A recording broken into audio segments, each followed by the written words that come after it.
todo eso que hemos escuchado de los hermanos. Obviamente, nos hallamos en un estado ciertamente lamentable. Verdaderas máquinas,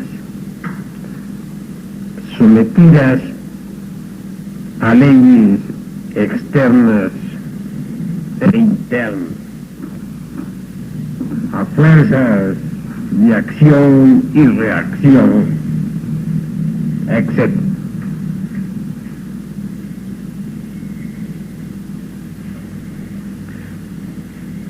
Obviamente, el animal intelectual equivocadamente llamado hombre no posee una mente individual. En realidad, ese homúnculo racional posee muchas mentes. Se nos ha dicho, y es verdad, que cualquier esoterista avanzado puede verificar por sí mismo, que el ego no es individual. El ego en sí mismo es una suma de agregados psíquicos, como dijera el budismo esotérico. Cada uno de los agregados que componen al mí mismo, al sí mismo, al yo, al ego, es una entidad, es un yo con mente propia. Así pues, cada yo de los que componen el conjunto llamado ego tiene su propia mentalidad, su propio criterio, sus propias ideas, creencias, emociones, pasiones, voliciones, etcétera, etcétera, etcétera. Todos estos pequeños yoes pendencieros y gritones que conforman en su conjunto el llamado ego psicológico o mí mismo, riñen entre sí, se disputan la supremacía. Cada uno de ellos quiere controlar los centros capitales de la máquina orgánica.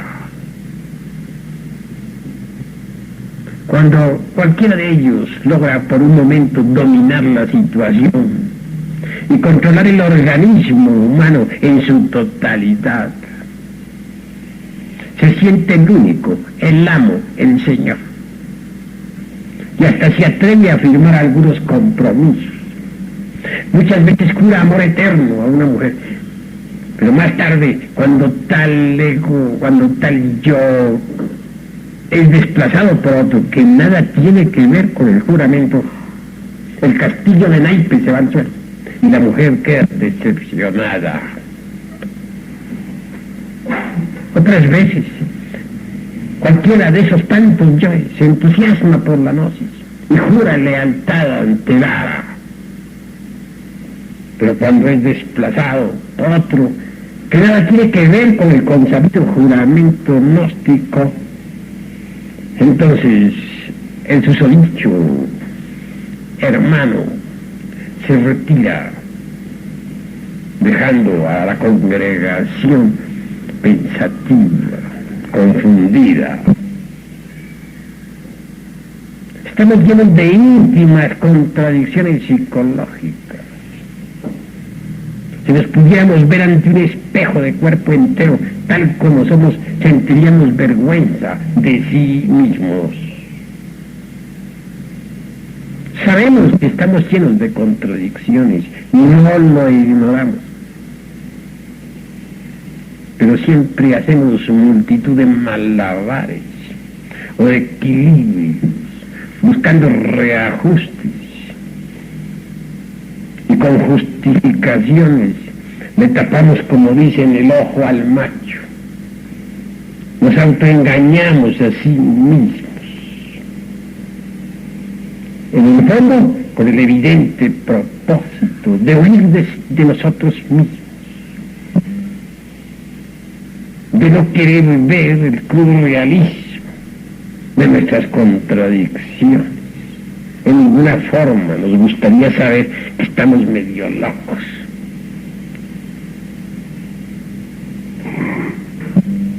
Es necesario comprender todo esto a fondo. No poseemos una mente individual, un cuerpo mental. Sin embargo, Mr. Levitus, Annie Besant, Blavatsky, etcétera, etcétera, etcétera, nos hablan del manas inferior de la teosofía, del cuerpo mental concreto, etcétera, etcétera, etcétera. Nosotros nos decimos a sí mismos, nos preguntamos, pero ¿cómo es posible que clarividentes como Max Heiner, Arturo Power, Mr. Levitus o la Besant se hubiesen equivocado? ¿Acaso no veían ellos con su sexto sentido el cuerpo mental? ¿Acaso no estudió, por ejemplo, Mr. Levitus los 7 subplanos del mundo de la mente?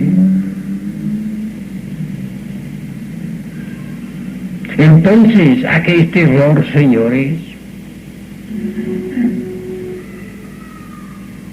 ¿O es que nosotros hemos desautorizado o descalificar a los investigadores esoteristas o pseudoesoteristas? Y si son clarividentes, ¿por qué se equivocaron? Cada una de estas preguntas es enigmática. Sin embargo, yo los invito a ustedes a la reflexión. No basta exclusivamente poseer la facultad clarividente. Es necesario también tener la iniciación. Si algunos de ellos hubiesen tenido iniciaciones, es algo que no podemos negar. Pero también es obvio que les faltó algo más. Les faltó el conocimiento aquel que corresponde a las escuelas más avanzadas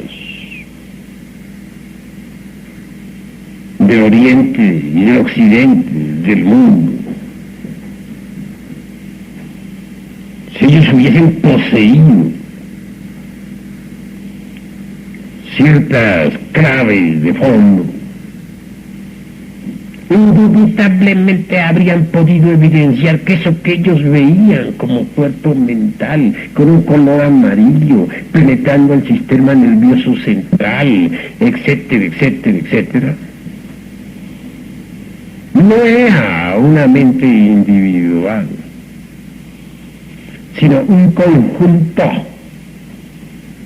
con apariencia íntegra. Si ellos hubiesen desarrollado a fondo el Sahasrara, o centro de la polividencia, habrían podido verificar que eso que aparentemente era íntegro, en el fondo era vario. Es decir, fachada de apariencia unitaria con diversidad variada en la profundidad. En otros términos, no mentes, sino mentes. No quiero decir que hombres como Mr. Levitus o Blavatsky no hubiesen desarrollado el Sahasrara. Lo que quiero es que les faltó, lo que quiero decir es que les faltó más grados en el desarrollo de dicha facultad. Y con lo que estoy diciendo no lo hago con el ánimo de criticar, sino de aclarar. Mal podía yo criticar a quienes también lucharon por la humanidad, a quienes ciertamente se preocuparon por enseñar. Ellos prepararon el terreno para la enseñanza superior. Ellos desbrocharon el camino, a fin de que pudiese venir más tarde lo que ahora estamos dando. No estoy pues en ningún modo pronunciándome contra los investigadores, teosofistas, rosacrucistas, etc. Únicamente quiero ampliar el concepto, pues ellos son dignos de respeto y veneración. Frente individual solamente la tienen los que la han fabricado. Y no es posible fabricarla con teorías, como no es posible que el cuerpo físico, orgánico, se nazca o se forme con teorías. En la misma forma en que nosotros creamos el cuerpo físico, también tenemos que crear una mente individual. Solo mediante la transmutación inteligente del hidrógeno sexual SIG-2 es posible entonces darle forma al cuerpo mental particular, individual. Y solo alguien que posea mente individual está debidamente preparado para el conocimiento superior, objetivo. Tampoco quiero endiosar a la mente. Solo quiero decir que hay necesidad de individualizarla para después trascenderla.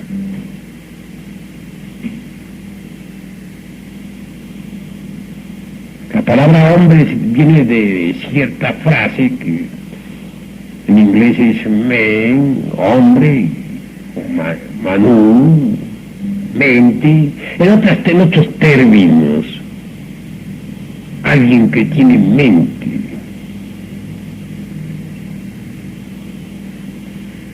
Pero me pregunto si los aquí presentes tendrán mente individual. Veo que tienen un conjunto de mentes, mas no mente individual. Es decir, hemos alcanzado la estadía del animal racional, del homúnculo intelectivo, mas no la estatura del hombre. Eso es ya diferente.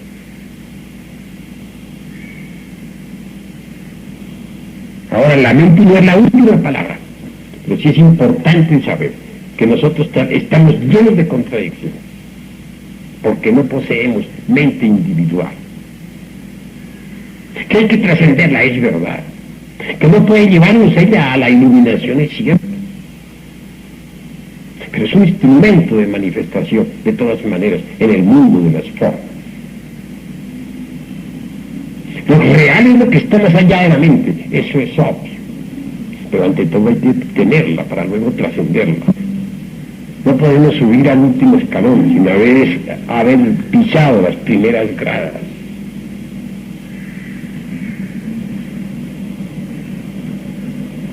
El ser humano, repito, está lleno de las más diversas contradicciones. Hoy piensa una cosa, mañana piensa otra. Porque el ego es variedad. El mismo es un montón, es legión.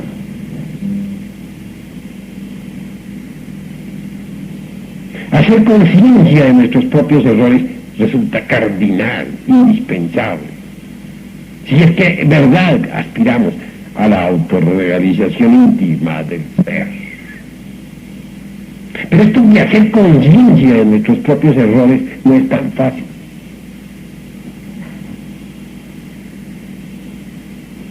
A veces pasamos muchos años luchando para conseguir hacer conciencia de alguna verdad. Cualquiera de nosotros sabe que 2 más 2 es 4. Pero yo quisiera conocer aquí entre los presentes a alguien que tuviera conciencia de esa verdad. Desde niño se nos enseñó que 2 más 2 es 4. Pero si hay algún hermano aquí que pueda decirme que es consciente de esa verdad en matemáticas, me gustaría que pasara entre columnas para que diera testimonio de eso.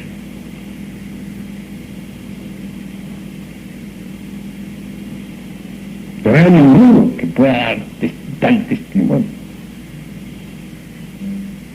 porque eso es muy profundo. Vivenciar al primer logos, al segundo, al tercer logos, dentro de esa gran unidad que es el sol central, pero vivenciarlo, vivirlo, experimentarlo. ¿Quién de ustedes lo ha hecho? ¿Quién ha experimentado el misterio del tetragramanton? Yo creo que solamente un Simeón Ben Yochai, el autor del libro de los esplendores, pudo darse semejante lujo.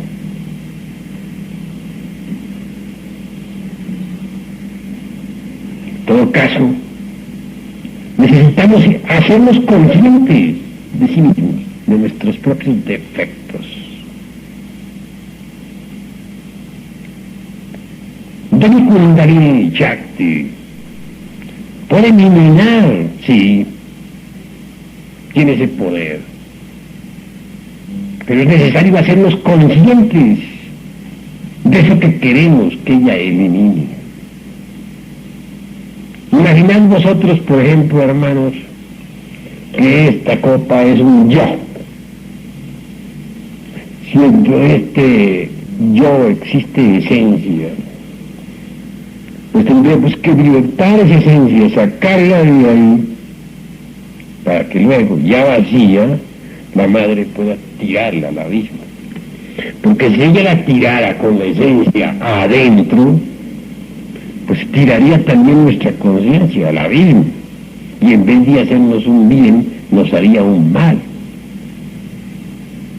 ¿Cómo liberar esa esencia, esa conciencia metida ahí dentro de un yo? Solo a través de la meditación interior profunda, solo volviéndonos conscientes del error. Una vez que hayamos adquirido conciencia de determinado defecto, del defecto metido aquí entre este yo de mi ejemplo, entonces la Madre Divina puede darse el lujo de eliminarlo, tirar el cascarón al precipicio. Es un cascarón vacío que ya no vale nada. La parte más difícil está en hacernos conscientes de nuestros propios errores. Aparentemente es fácil, pero cuán difícil en el fondo, cuán trabajoso. Sentar leyes es vital. Estas existen, mas nosotros deben quedar aclaradas. La repetición de un mismo fenómeno nos permite sentar una ley. Así es en todo. Si un mismo fenómeno psicológico se repite siempre en nosotros, entonces podemos sentar una ley. Conocida esa ley, hay que actuar de acuerdo con ella.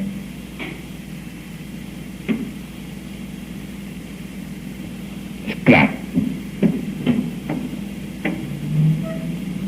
Así pues, es necesario ir conociendo multitud de leyes que existen en todo.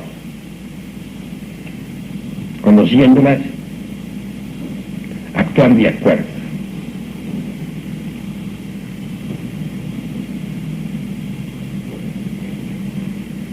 En la vida hay 3 tipos de acción. Primero, acciones que son el producto del accidente, o simplemente que corresponden a la ley de los accidentes. Segundo, acciones que son el resultado del karma. Tercero, acciones producidas por la voluntad consciente. Estas son últimas, son verdaderamente propias de los iniciados, de los maestros, y aquellos que ya poseen realmente voluntad individual consciente.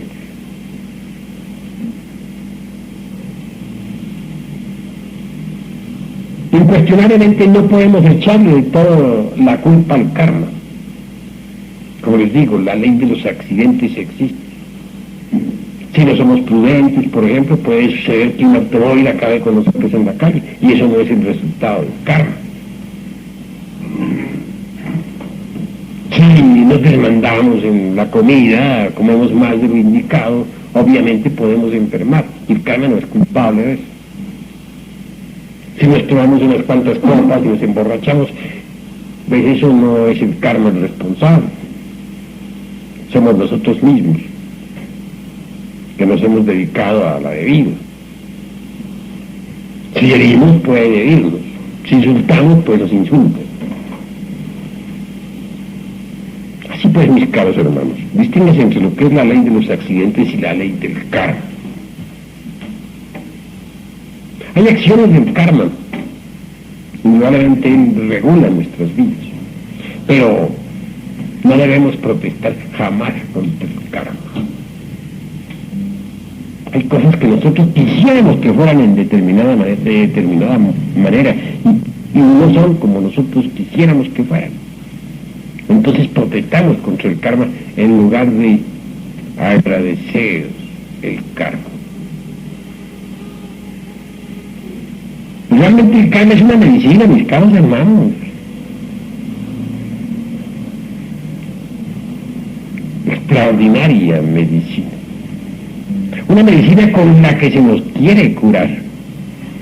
¿Por qué protestamos contra la medicina? Necio es el enfermo que protesta contra el remedio que se le está dando. Si el remedio está llamado a curarnos, ¿por qué protestamos contra el remedio? Bendito el hombre a quien Dios castiga. Obviamente, el Creador quiere sanarnos. Y la medicina se llama karma. Cuando ya no tenemos remedio, cuando ya la medicina no nos sirve, cuando nos hemos vuelto tan cínicos que ni eso puede verdaderamente curarnos, obviamente debemos entrar en la involución sumergida de los mundos de inviernos. Allí concluimos con la muerte segunda, como está escrito en los evangelios. Es claro, aniquilación de los egos. Esencia es otra cosa. Ella se escapa del precipicio para recomenzar una nueva jornada evolutiva. Así pues, sí mismo es la última palabra de los perdidos. Cínico, al que ya no le vale la medicina, es un caso perdido. Obviamente, no puede seguir existiendo. Ha marchado hacia su destrucción final. Y ya nadie puede detenerlo. Su involución se precipita espantosamente hasta el centro de gravedad de la Tierra, donde polvo se vuelve.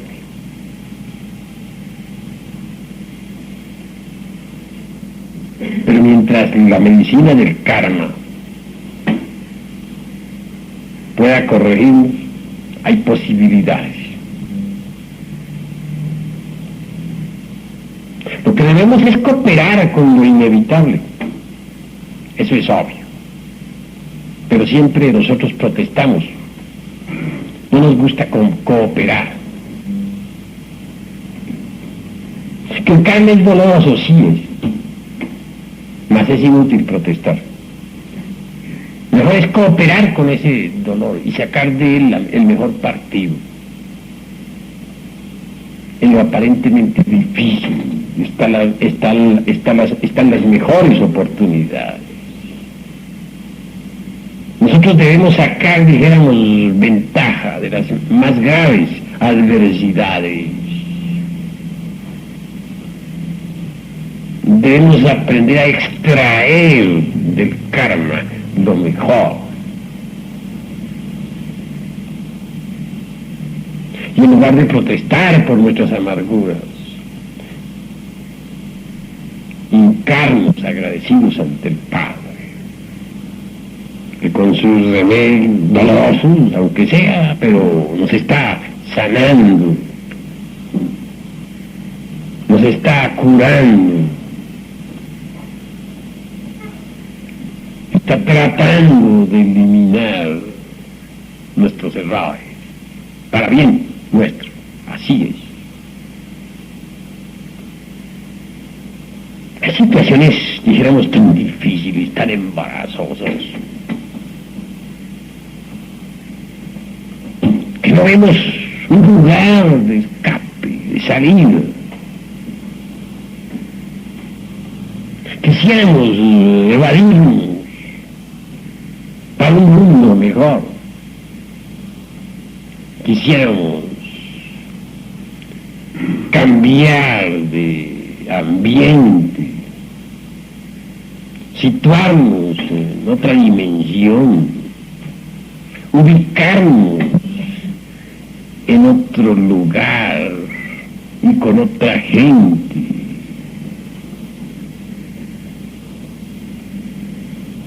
Mas todo eso es absurdo. Eso es como el enfermo que quiere huir de la clínica donde lo están curando. O como el muchacho tonto que se va de pinta, que se va de la escuela o que protesta contra sus maestros. Nosotros en el fondo a veces somos ciertamente un poco lerdos en la comprensión. Cuando las cosas se ponen difíciles, debemos intensificar el estado de alerta percepción, alerta novedad, y extraer de esas dificultades lo mejor, aprender con ellas a conciencia lo que con ellas se nos quiere enseñar. Así pues, mis caros hermanos, no protesten, aprendan, no busquen evasivas, comprendan, no huyan, entiendan. Es ese camino recto. Sale de entre el intricado laberinto del karma, pero sale y nos lleva, es claro, a donde nos debe llevar.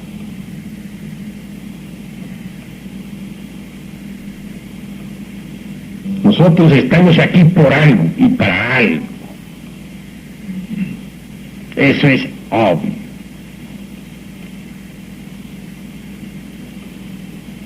Las gentes se acuerdan de Dios cuando se encuentran en una gran amargura. Pero cuando están bien, cuando no les falta pan, abrigo ni refugio, cuando se gozan entre sus lechos de placer o en la orgía, o levantan la copa de fino